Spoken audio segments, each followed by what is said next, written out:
Welcome friends to yet another video of fun English class, जहां आप मेरे यानी कि सिमरन के साथ सीखते हैं इंग्लिश अपने घर बैठे बैठे और बहुत ही मज़ेदार तरीके से। तो आज मैं आपके लिए लेकर आई हूँ टॉपिक जो कि बहुत ही इंटरेस्टिंग है, जिसका नाम है प्रेपोजिशंस। प्रेपोजिशंस पे मैं ऑलरेडी एक वीडियो बना चुकी हूँ जहाँ पर मैंने के ऊपर वाली प्रेपोजिशंस का जिक्र किया था। अब आज जिसकी मैं बात करूंगी वो वाली प्रेपोजिशंस हैं के नीचे, यानी कि कोई भी ऑब्जेक्ट जिनका नीचे होने का पता चले, मैं वो वाले प्रेपोजिशंस की आपसे बात करूंगी। प्रेपोजिशंस का मतलब अगर ना पता हो तो मैंने वो वाली वीडियो में बहुत ही अच्छे तरीके से एक्सप्लेन करा है। उस वीडियो का लिंक मैं डिस्क्रिप्शन बॉक्स में डाल दूंगी, तो आप जाके देख लीजिए और समझ लीजिए कि प्रेपोजिशंस क्या होते हैं। वैसे मैं थोड़ा सा ब्रीफली अगर बताऊं तो प्रेपोजिशंस वो वाले वर्ड्स होते हैं जो हमें किसी भी दो या एक ऑब्जेक्ट की जगह बताते हैं कि वो कहाँ है, यानी कि वो कहाँ, या फिर इंग्लिश में वेयर वाला क्वेश्चन को आंसर करते हैं। तो इस वीडियो में आगे बढ़ने से पहले मैं आपसे एक रिडल पूछूंगी। तो मुझे ये बताओ कि एक टन ऑफ ब्रिक्स हैवी होगा या फिर एक टन ऑफ फेदर्स। तो कमेंट सेक्शन में फटाफट बता दो कि इसका आंसर क्या है, और अगर नहीं पता तो मेरे साथ बने रहिए ताकि मैं आपको इसका आंसर बता पाऊँ। अगर हम बात कर रहे हैं प्रेपोजिशंस की, तो इस वीडियो में मैं कौन कौन से प्रेपोजिशंस आपके साथ डिस्कस करने वाली हूँ वो कुछ ये हैं: अंडर, अंडरनीथ, बिलो और बीनीथ। तो मैं इन चार प्रेपोजिशंस का आपको मतलब समझाऊंगी और ये कहाँ कहाँ यूज होते हैं ये बताऊंगी। फ्रेंड्स, डू टेक केयर कि ये वाले प्रेपोजिशंस एक दूसरे की जगह पर नहीं इस्तेमाल होंगे। इन वर्ड्स को हम पर्टिकुलरली किन्हीं किन्हीं चीज़ों में इस्तेमाल करते हैं और पर्टिकुलरली किसी सेंटेंस या सिचुएशन में इस्तेमाल करते हैं। तो सबसे पहले हम समझते हैं what is under used and under का मतलब क्या होता है। तो सिंपल है, अंडर का मतलब है के नीचे, यानी कि हम जब किसी भी ऑब्जेक्ट का नीचे होने का एहसास करवाते हैं या किसी को बताते हैं तो हम अंडर की बात करते हैं। जैसे कि the cat is sleeping under the table. अब यहाँ पे हम ये बताना चाह रहे हैं कि टेबल के नीचे बिल्ली सो रही है, तो यहाँ पे हम अंडर का इस्तेमाल करते हैं। या फिर हम कुछ ऐसे बोल सकते हैं कि she is standing under a tree, यानी कि वो पेड़ के नीचे खड़ी है। अब यहाँ पर भी ये जो दो ऑब्जेक्ट्स की बात की गई है, एक पेड़ और एक लड़की, इन दोनों में कोई फिजिकल टच नहीं है, यानी कि दोनों ऑब्जेक्ट्स में एक फिजिकल टच नहीं है, लेकिन हम ये बता रहे हैं कि ये नीचे बैठी है या नीचे खड़ी है और किसी ऑब्जेक्ट के नीचे है, तो हम अंडर का इस्तेमाल करते हैं। तो ये तो हुआ पहला कॉन्टेक्स्ट जहाँ पर हम अंडर का इस्तेमाल करते हैं। हम अंडर का यूज़ तब भी करते हैं जब हम टाइम या नंबर डिनोट करते हैं। वो कैसे? अगर मैं ये बोलूँ कि she can not marry because she is under the age of 18 years, मतलब कि वो 18 साल से कम उम्र की है तो वो शादी नहीं कर सकती। या फिर People under the age of 18 cannot vote, मतलब कि 18 साल से कम उम्र के लोग वोट नहीं दे सकते। तो यहाँ पर भी मैंने टाइम को डिनोट किया और नंबर डिनोट किया कि 18 साल की उम्र जो हमारा नंबर है, तो वहाँ पर हम अंडर का इस्तेमाल करते हैं। या फिर अगर मैं ये बोलूँ कि Rahul plays for the category under 17, मतलब कि राहुल उस कैटेगरी के लिए खेलता है जहां पर अंडर 17 के एज के बच्चे खेलते हैं, तो राहुल उस कैटेगरी के लिए खेलता है, तो मैंने अंडर का इस्तेमाल किया है यहाँ पर। अब अंडर का इस्तेमाल हम तब भी कर सकते हैं जब हम किसी की मेंटल स्टेज को डिनोट करते हैं। जैसे कि शी इज अंडर प्रेशर, मतलब कोई भी व्यक्ति किसी प्रेशर के नीचे है, किसी दबाव के नीचे है, और हमने यहाँ पर उसकी मेंटल स्टेट को डिनोट किया।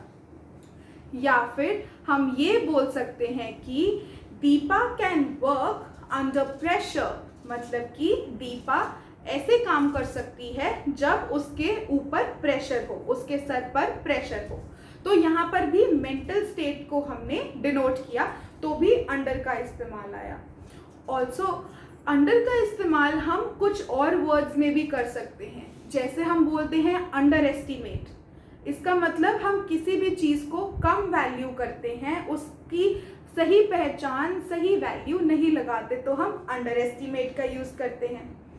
या फिर हम किसी को ये बोलते हैं this movie is very under rated, मतलब कि ये मूवी की वैल्यू तो काफ़ी ऊंची थी लेकिन इसको इतनी तवज्जो यानी कि इतनी इम्पोर्टेंस नहीं मिली, तो हम अंडररेटेड जैसे वर्ड्स का यूज़ करते हैं। तो ये तो यूज़ था अंडर का। अंडर का मतलब है के नीचे। अब मैं आपको वर्ड समझाती हूँ अंडरनीथ। अंडरनीथ ही अंडर का एग्जैजरेटेड फॉर्म है, यानी कि अगर आप ये बताना चाहते हो कि आप किसी चीज़ के नीचे वाली चीज़ की बात कर रहे हो तो आप अंडरनीथ का यूज़ करते हो। अब आप अंडर भी यूज़ कर सकते हो और अंडरनीथ भी यूज़ कर सकते हो।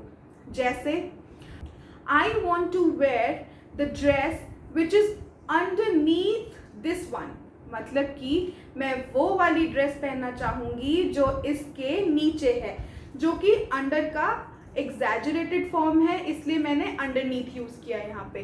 कोई प्रॉब्लम नहीं है इसमें, कोई डिफरेंस नहीं है इसमें। अब हम सीखते हैं कि हम बिलो कब यूज़ करते हैं।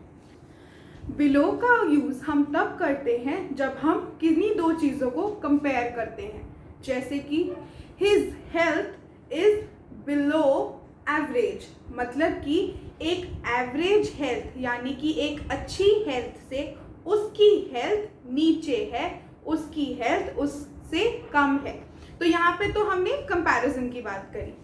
बिलो हम जनरली तब ही यूज़ करते हैं जब हमें कोई चीज़ के नीचे होने का एहसास कराना होता है, लेकिन वो दो ऑब्जेक्ट्स डायरेक्टली एक दूसरे के नीचे नहीं होते। कैसे? जैसे कि you can find something below the water surface, मतलब कि आप कुछ ढूंढ सकते हो पानी के सरफेस के नीचे। अब यहाँ पे पानी और जो भी कोई ऑब्जेक्ट नीचे होगा, इन दोनों में एक डायरेक्ट कनेक्शन नहीं है, एक डायरेक्टली ये एक दूसरे के नीचे नहीं है, इसलिए हम बिलो यूज़ करते हैं, अंडर नहीं यूज़ करते। बिलो का यूज़ हम तब भी करते हैं जब हमें किसी चीज़ की लेवल बताना होता है, जैसे कि I am below the altitude level and so जो भी लेवल होगा, मतलब कि जो ऑल्टीट्यूड लेवल है आप उसके नीचे हैं। तो यहाँ पर भी हम दो चीज़ों का जिक्र कर रहे हैं जो डायरेक्टली एक दूसरे के ऊपर नीचे नहीं है, इसलिए मैंने अंडर का यूज़ ना करके बिलो का यूज़ किया। तो ऐसे आप बिलो का यूज़ कर सकते हैं। अब मैं बात करूँगी बीनीथ की। बीनीथ दोस्तों तब यूज़ होता है जब हम लिटरली एक फॉर्मल स्टाइल में बात करते हैं, जैसे कि अगर मैं बोलूँ that I can conquer the world, I am not beneath anyone, मतलब कि मैं ये बोलना चाहती हूँ कि मैं पूरी दुनिया जीत सकती हूँ क्योंकि मैं किसी के नीचे नहीं हूँ। I am not beneath anyone। तो यहाँ पे मैं बिलो ना यूज़ करके एक फॉर्मल स्टाइल में और लिटरली मैं फॉर्मली बात करते हुए ये बोल सकती हूँ that I am not beneath anyone, मैं किसी से नीचे नहीं हूँ, मैं किसी से कम नहीं हूँ। तो वहाँ पर हम बीनीथ का इस्तेमाल करते हैं। तो दोस्तों अब आपको पता चला ना कि हम अंडर या फिर बीनीथ या फिर अंडरनीथ या फिर बिलो का इस्तेमाल अलग अलग जगहों पे करते हैं, एक जगह पे इंटरचेंज करके नहीं करते। तो आपको ये वीडियो कैसा लगा मुझे कमेंट सेक्शन में ज़रूर बताना, इस वीडियो को लाइक करना। रुको, मैंने आपसे ये पूछा था कि is a ton of bricks heavy और अ टन ऑफ फेदर्स। तो दोस्तों दोनों का ही वेट सेम होगा ना, क्योंकि दोनों 1 टन के हैं। तो आपको ये रिडल कैसा लगा मुझे ज़रूर बताइए। मेरी ऐसी ही लाजवाब वीडियोस देखने के लिए चैनल को सब्सक्राइब कीजिए। Do like and share this video with your friends and family, ताकि वो भी आपकी तरह इंग्लिश सीख सके हमारे साथ। And thanks for watching.